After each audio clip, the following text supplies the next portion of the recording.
Welcome, everyone. I'm so pleased to be here. This is such a great event, such a great place, such a great time to be.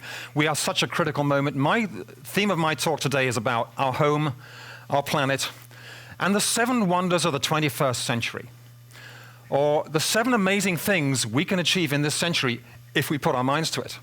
You might think, huh? That doesn't mesh with everything we've heard. Surely we're running out of time on this one. Surely global warming, ecological collapse, violence, warfare, poverty, hunger, corporations running out of control, fundamentalist religions, overpopulation. Aren't these the things that are really, bowing us down? You think, I can't take this. Like, shut me off here. Get me head under the covers. Bury my head somewhere. We're in trouble. And so, but she's not thinking that way. She's just looking to us as adults saying, do something. This is my future that you're all negative about and given up about or hopeless about. So let me take you on a quick journey of creation. This journey starts 14 billion years ago, as far as we know. Before that, we haven't got enough science and physics at the time. And it's a credible journey that takes us, through the entire universe, these amazing structures, 125 billion galaxies, and that many stars, 50,000 trillion stars. Where there's all the potential for life in this universe, here on our Earth, one little planet, one little star, and the amazing things that evolution has achieved over 4,000 million years.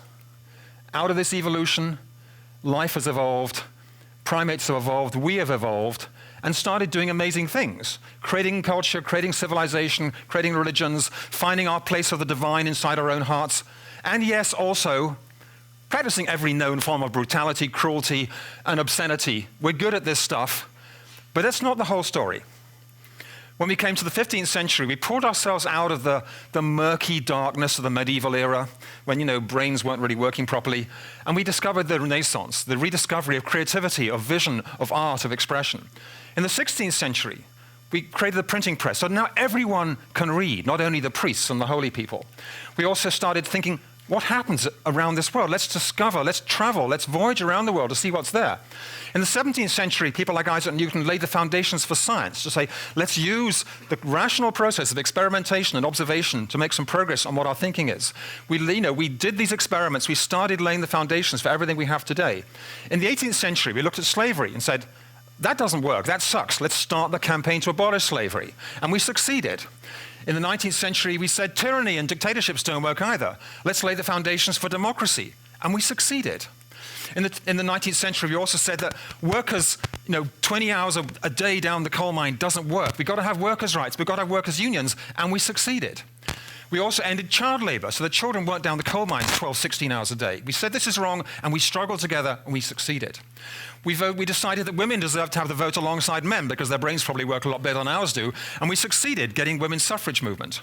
In the 20th century, incredible effort around the planet to defeat Nazism and fascism that were working to take over the whole planet, and again, we succeeded. We also discovered the power of nonviolence in getting change. We didn't have to go killing each other through Mahatma Gandhi, and we use this now all the time in our process of democracy. We succeeded in this one. And the same for the civil rights movement. We succeeded. So now we come to the 21st century. We're looking at our crisis, the environmental crisis. And often it just feels like this, that we're just drowning in this sea of sludge, and it's so easy to say, oh, humans are the problem, we've got to get out of here. So I have a question to all. If I can get the house lights up for a minute here. Do you think humans will be living and thriving on planet Earth in 1 million years' time? Yes or no? House lights up. Hands up, how many of you think humans will be living and thriving on planet Earth in 1 million years' time? 1, 2, that's quite a good, for this audience, that's not bad actually, it's about 30%. Other audiences, it's like 1%. If we think no, our mental mindset has given up on a solution. Negativity kills creativity. You can't get the brain cells working, and everything tumbles out of despair, off the screen, in fact. When we say yes, everything becomes possible. We tip the balance in favor of the solutions, in favor of positive progress. We can then surround our planet with that absolute determination that yes, we can do this. The lights can go down again now. This is possible. So what can we achieve in the 21st century when we look at it with this mindset? Of the 7 wonders, I'm going to dwell for almost all the time on one and then cover the other 6 briefly at the end because time is short here. The first is we can solve the climate crisis. We can achieve 100% shift to renewable energy. That's our planet. That's our tiny, tiny thin skim of atmosphere. This is the climate emergency is happening in that tiniest thin skim known as the atmosphere. That's where the problems lurk, because we're messing up with our atmosphere. If you read the book 6 Degrees by Mark Linus, you'll see where we're headed. Right now, we are on the track to a 6-degree temperature increase by the end of this century. That's 11, 12 degrees Fahrenheit. The last time the temperature was 3 degrees warmer on our planet, the sea levels were 25 meters higher. When you look at what this spells out, it is the total collapse of civilization, the end of most ecosystems, and setting human evolution back by, I don't know, 10, 20, 30 million years. And we're on a track to that within 90 years by the end of this century with our current business as usual habits. But we're too big to fail. All those previous successes, if we let them down on this one, all of their sacrifices have been in vain. They're wasted. It's like it didn't happen. We're too big to fail. We have to do this one for all of our sake. So I spent 2 years putting together my new book, The Climate Challenge, 101 Solutions. I know in detail that we have the technologies, we have the policies, we have what is needed to do this. We can make all our energy use far more efficient. Everything we use can be twice as efficient if we just choose to do it. We can have wind power. The world's wind power potential has got anywhere from 7 to 40 times the energy we need for the whole planet. We can do solar voltaics on our rooftops. We can build zero energy carbon houses. In Britain, they're saying that all new houses must be zero energy starting year 2016. Europe is now saying yesterday that as the year 20, throughout Europe, all houses must be effectively zero carbon.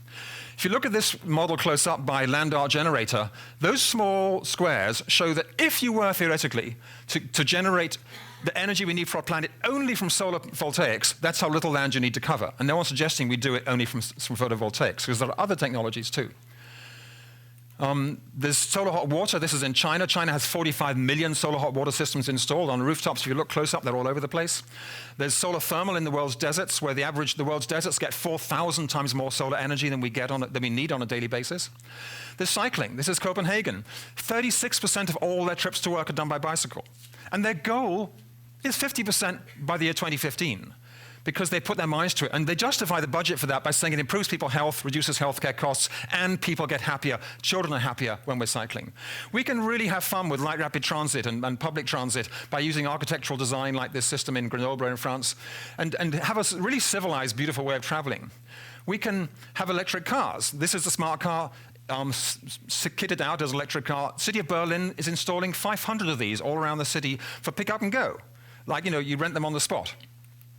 We can have a plug-in hybrid car, like my friends at CalCars put together. When you take a regular Prius hybrid, put extra batteries in the back, 80% of all your mileage now is on the battery, which you can recharge from wind and solar, and only 20% is needed for, if you want that 20% to go to Winnipeg or go to New York, you've got the gas for the distance. 80% reduction in fuel emissions from this kind of vehicle. High-speed electric trains. In Europe, they started 20 years ago to put a whole network in of high-speed electrics, and now it's across the whole of Western Europe. We can do the same in North America. What a joy it is to be on a train like this. Teleconferencing. There you've got 4 people in Bangalore and 5 people in San Francisco. We can make that standard in all our communities instead of getting onto a great big gas-guzzling aeroplane and flying and spending your time hanging about in airports. And carbon taxes. We need to put a price on carbon so that the externalities that are crapping all over our environment pay for that, and that money comes in to help make the difference. We can also change our world's forests so that instead of contributing 16, 17% of the cause of global warming, all of our forests are managed in an ecosystem-based, sustainable manner. And the same for farming. We can change the whole world's farming system to organic and have just as much food with higher level of nutrition, and we'll all live longer and no pesticides around. That can be done. We also need to address the issues around beef, because the livestock industry is causing up to 20% of global warming. A lot of environmental people eat beef and don't want to think about it. So we need to really, change our habits. I've been vegetarian for 40 years and I'm thriving on it. I can happily run 10K at the weekend in a good time. So there's no health problem with being vegetarian. And the food tastes way better. We can have community gardens in all our schools, like this one in San Francisco. And now look at this in the big picture. What's happening here? In the past, all our solar energy came through wood. The trees gathered the energy, the solar energy turned it into firewood. Then we discovered fossil fuels. Now we got solar energy from ancient past 200 million years ago. What we're doing is simply moving to solar energy. Gather the solar energy directly through technology. And it's an inevitable transition.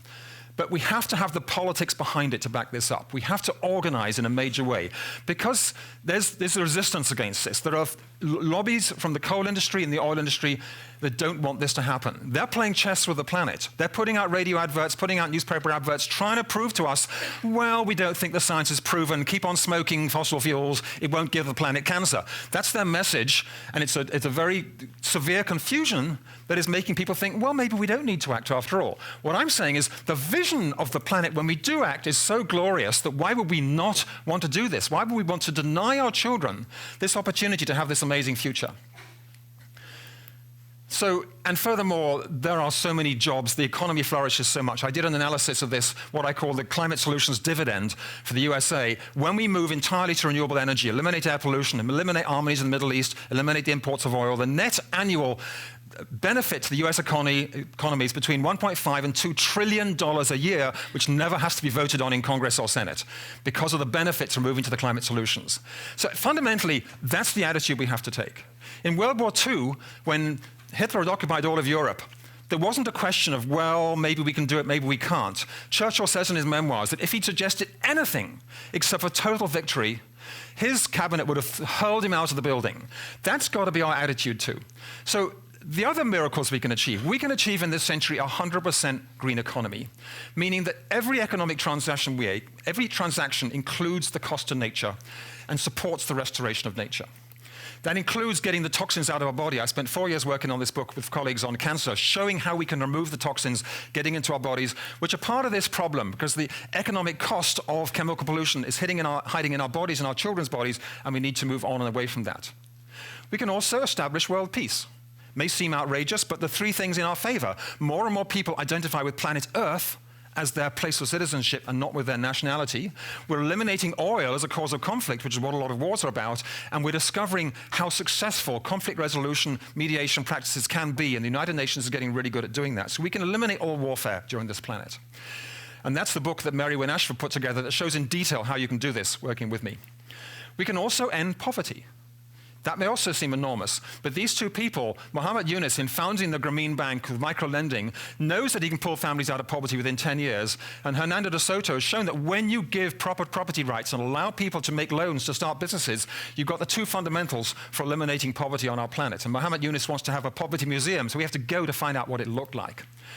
We can also establish a democratic world government. It is ludicrous to imagine that on a small planet like this, we don't collectively agree that, of course, we have to govern ourselves collectively. Not to have a mishmash of different nationalisms saying, well, our country's more important, my country's more important, then we're arguing over it. Of course, we have to move to a full democratic world government. Sixthly, we can also end animal cruelty, because the acts of animal cruelty are consciously done by us.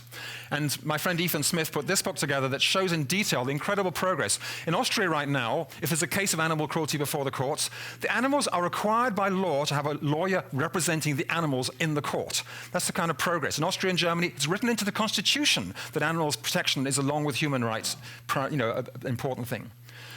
And then finally, we can move to one shared global spirituality. Instead of different religions saying, we've got the truth, our God's better than yours, you'll go to hell, we'll go to heaven, all that nonsense, frankly, the core of every religion, which is that we live in this amazing universe created by some incredible process, and when we surrender to that process, the process of love, prayer, meditation actually work and bring us together. So many people share this, but we need to have confidence we'll have a shared global spirituality and transcend the separate religions that are causing such chaos today. So Paul Hawken, in a recent speech to a university student, said, you are brilliant, and the earth is hiring. We need all of you. This is your chance, whether you're in Helsinki, or Shanghai, or Mumbai, or London, or here in Vancouver. We need every one of us to step up to these challenges, because if we don't succeed in this stuff, we're going down the tubes. Now, the last time we had a crisis of this stage was World War II, when, as I said earlier, the Nazis occupied all of Europe. Now, we didn't try to motivate the troops at that point by saying, go out and kill a Nazi. Vera Lynn sang to them in a motivational song of love. And she sang, there'll be bluebirds over the white cliffs of Dover. Tomorrow, just you wait and see. There'll be love and laughter and peace ever after. Tomorrow, when the world is free. We need new words for a new century. There'll be solar rooftops and lush organic gardens. Tomorrow, just you wait and see. There'll be bike bells ringing and nature singing tomorrow when the world is green. Thank you very much.